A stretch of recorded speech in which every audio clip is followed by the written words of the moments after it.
Muy buenas a todos. En el vídeo de hoy vamos a hacer un análisis histórico sobre los sectores, los diferentes sectores de Estados Unidos bajo la anterior presidencia de Donald Trump. Os recuerdo que si escaneáis este código QR puedo resolver cualquier duda que os surja en este vídeo o cualquier otra cuestión. También estoy publicando contenido exclusivo en el club de inversión y os recomiendo encarecidamente que os unáis y lo comprobéis. En este análisis empezaremos con el rendimiento histórico de los diferentes sectores, luego pasaremos a analizar los rendimientos ajustados al riesgo que asume el inversor y finalmente finalizaremos el vídeo con una conclusión sobre ambos puntos. Y finalmente, para los inversores interesados, el cómo invertir en cualquiera de estos sectores. Rendimiento histórico. Lo que muestra este gráfico es el rendimiento histórico de los diferentes sectores, ¿vale? Desde que empezó Trump en el 20 de enero del 2017 hasta el 20 de enero del 2021. Pero aquí he excluido la crisis del COVID, ¿vale? ¿Por qué he hecho esto? Porque la crisis del COVID es un evento completamente inesperado que puede sesgar el análisis, ¿no? Y al final lo que intentamos analizar es el efecto de Trump sobre los diferentes sectores.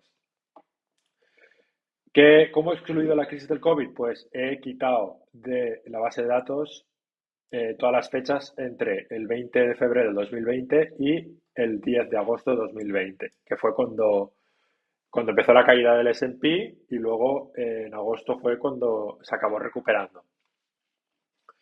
En este gráfico pues están todos los sectores y luego he puesto en comparación al S&P, ¿no? Que es la línea negra así más gorda.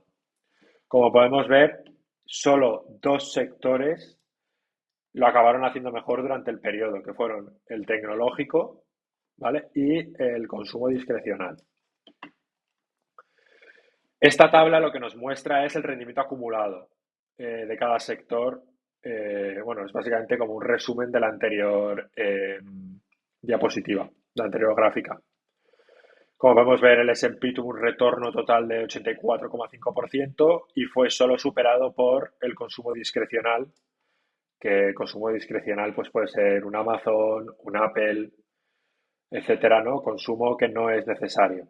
Que el consumo necesario sería el consumo consumer staple, que hizo un 91,9, o sea, un 92% durante estos 4 años.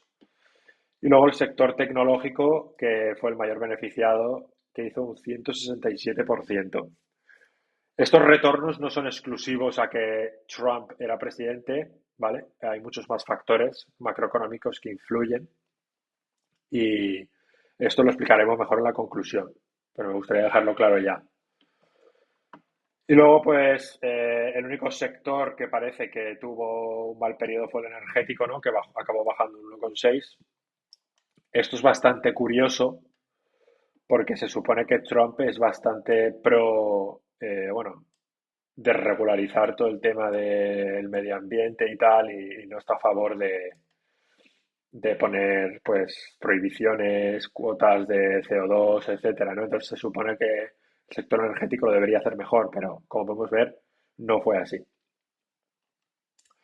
Y bueno, esta gráfica hace un resumen del anterior, pues anualizando, ¿no? En vez de mostrarte el 91% acumulado, pues te saca un 20% de media anualizada. Ahora pasamos a analizar los retornos ajustados al riesgo. Primero vamos a analizar la volatilidad y cómo medimos la volatilidad general, pues con el índice del VIX, ¿vale? El VIX lo que hace, el VIX es básicamente un futuro que mide la volatilidad del SP 500 a un mes. O sea, ¿dónde creen los inversores que estará la volatilidad a un mes vista del SP 500? En síntesis. Aquí también he excluido el COVID, ¿vale? O sea, para que veáis, la volatilidad va fluctuando. Hay periodos donde sube, baja, etcétera, etcétera. Y luego hay periodos donde hay pánico, ¿no? Que la volatilidad se dispara, como podemos ver aquí y aquí, ¿no? Cuando está por encima, bueno, cuando hace o sea, al alza, pues es como que hay como pánico en el mercado. Es un buen indicador. Y lo que quería analizar es, ¿hay más o hay menos volatilidad con Trump?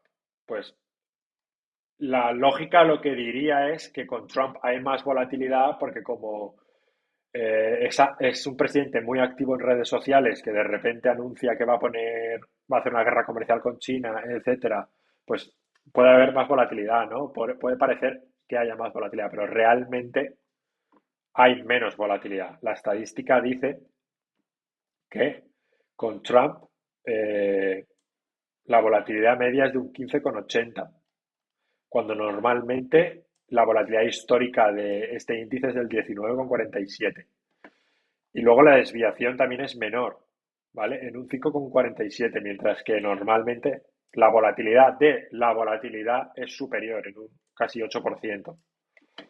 Y luego si nos vamos a otra métrica como la mediana, ¿vale? Que esto que nos quiere decir que el 50% de las veces el índice de volatilidad bajo Trump ha estado en un 14 o más, mientras que en todo el periodo histórico ha estado en un 17,6 o más, ¿vale? También más alto. Y luego como mínimo, con Trump hasta en un 9,14, que ha sido el mínimo histórico en lo que ha estado el VIX. Entonces, podemos concluir que la volatilidad bajo Trump es inferior a la media, ¿vale? Otra métrica que me gusta a mí analizar para el retorno ajustado al riesgo es el ratio de Sharpe, ¿vale? Que esto lo que mide es el exceso de retorno sobre el exceso de retorno que es el retorno que me da el activo menos la tasa libre de riesgo, ¿vale? Y esto se divide entre la volatilidad del activo. ¿Qué nos quiere decir? Que, por ejemplo, el sector tecnológico tiene un Sharpe de un 1,52, ¿vale? Que esto quiere decir que por cada unidad de volatilidad que el inversor asume, este sector le ha recompensado con un 1,52 de exceso de retorno, ¿vale? Que en este caso, si como inversor yo quiero asumir un 1% de volatilidad, el sector tecnológico durante este periodo nos hubiese dado un retorno de pues 1,52 más la tasa libre de riesgo, que en este caso hemos asumido un 2,2%, entonces sería de un 3,72%. Por cada unidad de volatilidad que asumimos nos daría ese retorno. Como podemos ver, otra vez los únicos sectores que han superado el S&P en esta métrica pues ha sido el consumo discrecional y el tecnológico, ¿vale? Mientras que pues el peor ha sido el energético y luego también podemos destacar el sector de materiales y el healthcare, ¿no?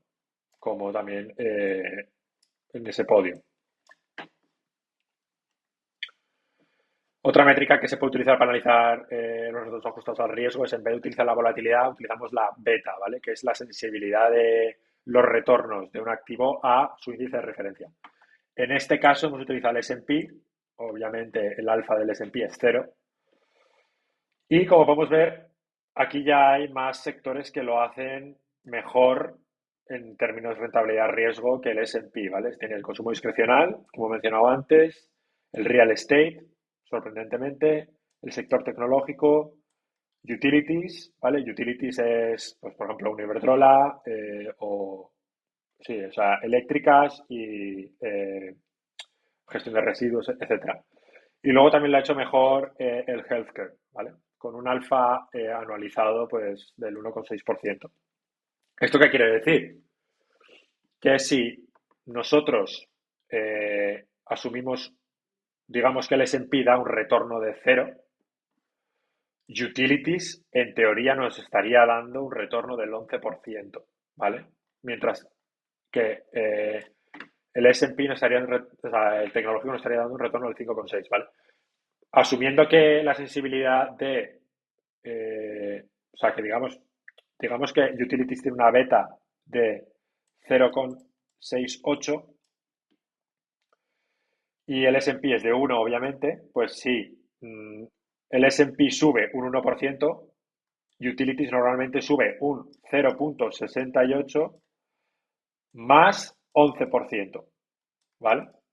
Y esto obviamente es anual, o sea, el S&P normalmente te va a hacer, yo qué sé, pues un 10%. Entonces, esto subiría a un 6,8 más 11%. Ahora pasamos a las conclusiones, ¿vale? Como ya sabéis, los mercados eh, descuentan, se anticipan a eventos que están por pasar, ¿vale? Entonces, como tal, la presidencia de Trump eh, no es tan significativa si no afecta a variables como la inflación core, ¿no? Que es lo que el mercado está analizando continuamente, ¿no? Si esta inflación ahora mismo la tenemos en 2,8, ¿vale? La Fed, la Reserva Federal de Estados Unidos, quiere que esté en un 2, ¿vale? Entonces, ¿la Fed qué hace? Sube los tipos de interés para bajar la demanda, ¿vale? Y que esta inflación baje, ¿vale? Porque la inflación simplemente es oferta y demanda, ¿no? Cuanta más oferta hay, asumiendo la misma demanda, pues entonces la inflación baja. Y asumiendo la misma oferta, si hay mucha demanda, pues la inflación subiría. Entonces, ya sabemos que Trump, pues, tiene medidas proteccionistas, quiere imponer aranceles, deportar y desregular, ¿vale? Vamos a analizar las consecuencias de esto en la inflación, porque esto nos va a decir básicamente lo que puede pasar, ¿no? en los índices y en los sectores. El proteccionismo de Trump puede ser bueno para las industrias, ¿vale? Que dependen del mercado nacional, en mi opinión, ¿no? Porque está protegiendo del dumping chino. Si ahora China te trae productos súper baratos que tú, como fábrica en Estados Unidos, no puedes producir porque tus costes fijos y variables son superiores, pues entonces no ganas cuota de mercado, ¿no? Porque si al final los chinos te sacan un producto muy similar a menos precio, pues el consumidor va a comprar el más barato. Vale, pues por esa parte sería inflacionario, ¿no? Porque ahora mismo, si pone lo que se llaman los aranceles sobre productos chinos del 100%, pues los productos chinos en vez de valer 2 euros, ahora van a pasar a valer 4, ¿vale? Para hacerlos competitivos. Entonces, quiere decir que el consumidor está pagando más. Y esto es inflacionario, ¿vale? O sea, esto hace que suba la inflación, que esto sería muy negativo para los mercados, especialmente dada la composición actual del SP 500, ¿no? Que está muy centrada en tecnología y es muy sensible a los cambios de tipo de interés. Eh, vale, el proteccionismo con los aranceles se supone que como hay menos una oferta más cara, ¿no? En el mercado, menos oferta, pues sube la inflación. Pero por otro lado, el dólar también se aprecia, lo que abarata también la importación de productos, ¿vale? Pero claro, el dólar no se aprecia un 100% para cubrir igual un arancel del 100% a China, ¿vale? Entonces, ¿por qué se aprecia el dólar? Porque al subir los precios pues, digamos, al haber aranceles, se importan menos productos y por lo tanto se venden menos dólares. Entonces, el eurodólar al haber, o sea, el dólar al haber menos oferta, tiende a subir, ¿no? Y luego también tiende a subir el dólar porque el mercado igual cree que va a ser inflacionario el tema del proteccionismo y los aranceles, entonces ya está adelantándose a una posible subida de tipos de interés, ¿no? Lo que hace más atractivo la renta fija. Entonces el dólar obviamente se aprecia, ¿no? Porque para comprar esa renta fija hay que comprar dólares y vender otras divisas. Esos serían los dos factores que afectarían al dólar, ¿no? Que por una parte el dólar aprecia y las importaciones son en teoría más baratas, pero no creo que esto llegue a compensar el efecto de los aranceles, ¿no? Y luego el tema de las deportaciones, ¿vale? Las deportaciones, ¿qué hacen? Reducen la fuerza laboral y sobre todo es fuerza laboral muy barata, que la fuerza laboral barata es deflacionaria por sí, ¿no? Es oferta más barata, entonces baja precios laborales. Entonces, deportaciones en sí son inflacionarias. Y luego la desregularización lo que fomenta es a largo plazo más oferta, ¿no? Más cantidad de productos, etcétera. Entonces, eso es deflacionario a largo plazo. Entonces, ¿qué vamos a concluir?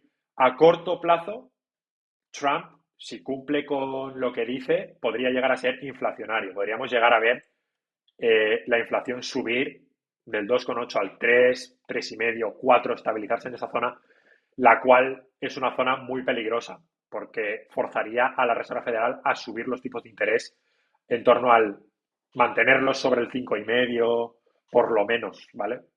Eh, y esto siendo optimistas. Si la inflación sube más del 4 al 5, podríamos verla, vamos, sería una catástrofe para los mercados, ¿no? Sobre todo para el sector tecnológico, como hemos mencionado, porque los bonos se irían al 6-7% y bueno, esto causaría un estrés también en el sector bancario bastante importante. Ahora pasamos a analizar también otro factor muy importante con la presidencia de Trump, que claro, es consecuencia también de todo lo que hablábamos, ¿no? De la inflación, de los tipos de interés, es el crecimiento económico, ¿no? El real GDP, el PIB real, ¿no? De la economía. Se están produciendo más o menos servicios y productos. Pues por un lado, con el tema de las deportaciones, etcétera, esto no es muy positivo para el PIB, porque el PIB ya sabemos que depende mucho del consumo y esta gente al final consume bastante, ¿vale? Cuanta menos población tienes, menos consumo, ¿no? Por eso tiene otras economías como Japón ese problema de PIB, de crecimiento, porque es que no hay casi consumo. Por el tema de la desregularización, pues esto es positivo para el PIB, ¿vale? Lo que es positivo para los mercados. Y luego proteccionismo y aranceles, a largo plazo puede que sea positivo, ¿no? Porque se crea empleo nacional, la industria se fortalece a largo plazo, pero a corto plazo pues igual podría sufrir por los efectos de la inflación. Y eso, sectores que lo hacen bien en inflación, pues depende, ¿vale? Si es una inflación con, digamos, hacemos un cuadro así, inflación y luego crecimiento, ¿vale? Si es un crecimiento elevado con una inflación elevada, pues el sector energético, las commodities lo hacen bien, el material lo hace bien. Si es un crecimiento elevado e inflación baja, pues aquí lo haría bien la tecnología, ¿vale? Sería el sector a comprar, ¿no? Tecnología. Si es un crecimiento alto con... Ah, no, perdona. Si es un crecimiento alto con inflación baja, el tecnológico, ¿vale? Aquí. Si es un crecimiento bajo con inflación baja, pues normalmente aquí lo hace bien la renta fija, más que las acciones. Y si es una inflación alta con un crecimiento bajo, aquí lo haría bien el oro, ¿vale? Más que cualquier otro sector. Finalmente, para los que estéis interesados en invertir en cualquier sector, lo podéis hacer a través de MyInvestor.